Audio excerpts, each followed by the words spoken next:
ঐতিহাসিক ধুধুৱালী দুৰৱস্থা ইতিমধ্যে সৰ্বসাধাৰণ ৰাইজক জ্বলা-কলা খুৱাইছে আৰু যিটো ঠিকাদাৰী প্ৰতিষ্ঠান সেই ঠিকাদাৰী প্ৰতিষ্ঠানটো ইতিমধ্যে ইয়াৰ পৰা পলায়ন কৰিছে আৰু এই মুহূৰ্তত আমি ধুধুৱালী যি যাতায়াত ব্যৱস্থা সেই যাতায়াত ব্যৱস্থা দেখুৱাইছোঁ ইয়াত কেনেধৰণে যাতায়াত কৰিবলগীয়া হৈছে এই অংশটো আমগুৰিৰ পৰা নামটি পৰ্যন্ত যি ধুধুৱালী যি দুৰৱস্থা সেই দুৰৱস্থাৰ যিখন ছবি সেই ছবিখন আমি ইতিমধ্যে দেখুৱাইছোঁ আৰু কোনো যদি লোক এই পথেৰে আহিবলৈ হয় তেনেহ'লে তেওঁ 100 বাৰ যেন চিন্তা কৰিব লাগিব আমি ইয়াত দেখুৱাইছোঁ আৰু অসমমালাৰ অধীনত নিৰ্মাণ হৈ থকা এই ধুধুৱালীটো ইতিমধ্যে ইয়াৰ যি ঠিকাদাৰী প্ৰতিষ্ঠান সেই ঠিকাদাৰী প্ৰতিষ্ঠানে যিহেতু এনেধৰণে এৰি থৈ পলায়ন কৰিছে আৰু ইয়াৰ যিবিলাক গাঁত সেই গাঁতবিলাক ইতিমধ্যে পুখুৰী সদৃশ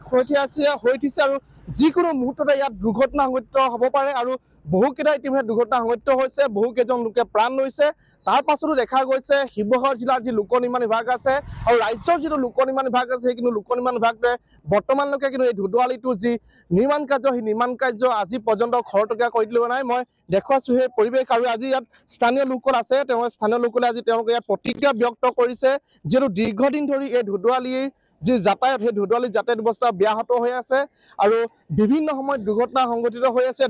গাঁত হৈছে আৰু যাতায়াত ব্যৱস্থা যিটো সম্পূৰ্ণ ব্যাহত হৈ উঠিছে স্থানীয় এজন যুৱক আছে মই আপোনাৰ ওচৰলৈ কি ক'ব যিহেতু পথটোৰ যি দুৰৱস্থা আৰু যিটো ঠিকাদাৰী প্ৰতিষ্ঠান সেই ঠিকাদাৰী প্ৰতিষ্ঠান ইতিমধ্যে যিটো পলায়ন কৰিছে পথটো এনেধৰণে এৰি থৈ গতিকে কি ক'ব নিশ্চিতভাৱে ক'ব লাগিব চকুমুটা কুলি ভাওজোৰা অসম চৰকাৰৰ মাননীয় মুখ্যমন্ত্ৰী হিমন্ত বিশ্ব শৰ্মা ডাঙৰীয়া তেখেত এজন কথা চেলাখী নুম টেঙৰ মন্ত্ৰী আচলতে এইভাবে ক'ব লাগিব তেখেতৰ এক ঘনিষ্ঠ সূত্ৰ মতে আমি জানিব পৰা মতে যি শিৱ হালালকাৰ এই শিৱ হালালকাৰ তেখেত একান্ত বাধ্যৰ ছাত্ৰৰ দৰে তেখেতৰ গতিকে তেনেস্থলত শিৱ হালালকাৰক পলায়ন কৰি ৰাইজক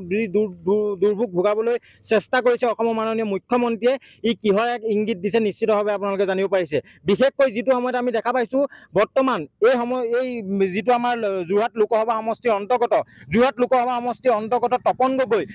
যিজন প্ৰাক্তন সাংসদ তেখেতেও কিন্তু চকুমুটা কুলি ভাও জুৰি থাকিলে তেখেতৰ কাৰ্যকালত তেনেস্থলত এই যোৰহাট লোকসভা সমষ্টিৰ পৰাই গৌৰৱ গগৈক জয় কৰোৱাৰ বাবে এই ৰাস্তাটো দুৰ্ভোগ ভুগিবলগীয়া হৈছে বৰ্তমান অৱস্থাত এই জনসাধাৰণ তাৰ কিন্তু এটা প্ৰশ্ন নুঠা নহয় বিশেষকৈ আমি ক'ব লাগিব যিটো সময়ত উন্নয়নৰ ঢাক ঢোল বজাই এই বিজেপি চৰকাৰে সেই সময়ত এনেস্থলত এই পথটোৱে কিন্তু জমৰ যন্ত্ৰণা ভোগাইছে কম কিছুদিনৰ আগত এই স্থানত এক দুৰ্ঘটনা সংঘটিত হৈছে গতিকে আমি অসম চৰকাৰক অনুৰোধ অতি শীঘ্ৰে যদি এই ৰাস্তা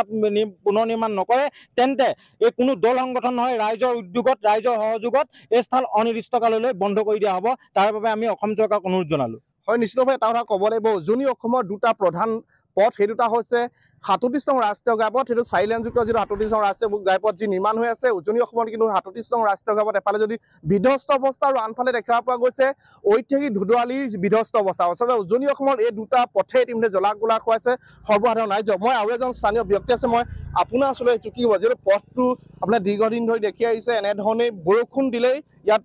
বৃহৎ গাঁতত পুখুৰী সদৃশ গাঁতৰ সৃষ্টি হয় আৰু তাত বিভিন্ন ধৰণৰ দুৰ্ঘটনা সংঘটিত হৈছে বৃহৎ গাড়ীবিলাক ইয়াত লাগি ধৰে বহু লোকে প্ৰাণো হেৰুৱাইছে গতিকে ইয়াৰ পাছতো লোক নিৰ্মাণ বিভাগৰ কোনো গুৰুত্ব নাই কি ক'ব চব ঐতিহাসিক ধুধুৱালী যিটো ৰাজপথ আজি এই ৰাজপথৰ যিটো দুদৰ্শা এটা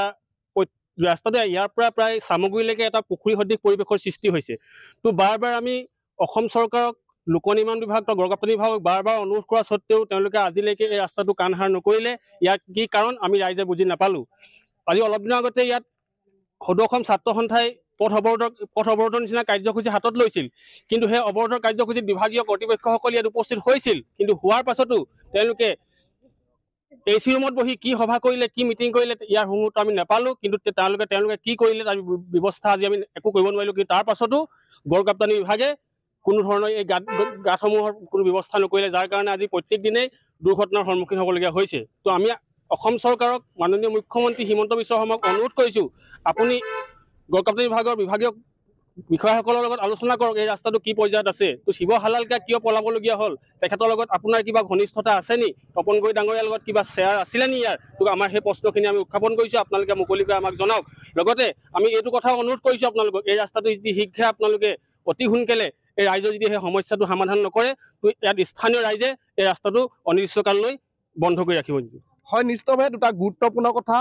ধুধুৱালী নিৰ্মাণ কাৰ্য সম্পূৰ্ণ কৰাৰ কাৰণে খৰতকীয়া কৰাৰ কাৰণে সদৌ অসম ছাত্ৰ সন্থা অসমীয়া যুৱ মঞ্চকে ধৰি বহুকেইটা জাতীয় সংগঠনে প্ৰতিবাদ সাব্যস্ত কৰিছিলে কিন্তু তাৰ পাছতো দেখা গ'ল ইয়াত যি জাতীয় সংগঠনৰ প্ৰতিবাদৰ পাছতো আচলতে যিটো বিভাগ সেই বিভাগটোৰ কোনো ধৰণৰ তেওঁলোকৰ গা নোম নলৰিল বৰঞ্চ এই পথটো দিনে দিনে যি যাতায়াত ব্যৱস্থা অত্যাধিক ব্যাহত হৈ পৰিছে। ইয়াৰ পাছতো আচলতে লোক নিৰ্মাণ বিভাগৰ গুৰুত্ব নহ'লে এজন বয়োজ্যেষ্ঠ ব্যক্তি আছে, মই আপোনাৰ ওচৰলৈ আহিছোঁ। কি হ'ব যিটো আপোনালোকে এই অঞ্চললৈ বসবাস কৰে, কেনেকুৱা ধৰণৰ আপোনালোকে অসুবিধাৰ সন্মুখীন হয়? অসুবিধাৰ তেনেধৰণে বিৱৰণ দিবলগীয়া নাই, মানে উপায় নাইকিয়া হৈ যায়। এনে এটা বস্তু এজাক বৰষুণ দিলে ইয়াত যিকেইটা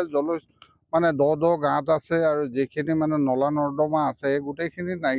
মানে ঢাক খাই যায়। ফলত নানানটা দুৰ্ঘটনা হৈ আছে। ইয়াত বিভিন্নজনে দুখ পাই আছে, বিভিন্নজনে গাড়ীবিলাক ইয়াতে লাগি ধৰে। হয়, নিশ্চিতভাৱে উজনি অসমৰ মেৰুদণ্ড স্বৰূপ দুটাকৈ পথ, যিহেতু এটা হৈছে ৩৭ নং ৰাষ্ট্ৰীয় ঘাইপথ আৰু আনটো হৈছে ঐতিহাসিক ধুদৰালি। এই দুটা পথৰ যি জৰাজীৰ্ণ অৱস্থা, সেই জৰাজীৰ্ণ অৱস্থা ইতিমধ্যে দুৰ্ভোগ ভোগাইছে সৰ্বসাধাৰণ ৰাইজক। আৰু ইয়াৰ পাছতো আচলতে যিখন শাসনাধিষ্ঠ চৰকাৰ আৰু যিটো বিভাগ লোক নিৰ্মাণ বিভাগ, সেই লোক নিৰ্মাণ বিভাগ আৰু শাসনাধিষ্ঠ চৰকাৰৰ দৃষ্টিগোচৰ নোহোৱাটো এটা অতি পৰিতাপৰ বিষয়। আৰু পৰৱৰ্তী সময়ত লক্ষণীয় হ'ব এই যি ধুদৰালি, এই ধুদৰালি যি নিৰ্মাণ কাৰ্য চলি আছে, সেই নিৰ্মাণ কাৰ্যৰ যিটো লেহেমীয়া গতিত চলি আছে, কিন্তু যাতায়াতৰ সুবিধাৰ কাৰণে, সৰ্বসাধাৰণ লোকৰ যাতায়াতৰ সুবিধাৰ কাৰণে কেনেকুৱা ধৰণৰ পদক্ষেপ গ্ৰহণ কৰিব সংশ্লিষ্ট বিভাগে, সেয়া পৰৱৰ্তী সময়ত লক্ষণীয় হৈ থাকিব।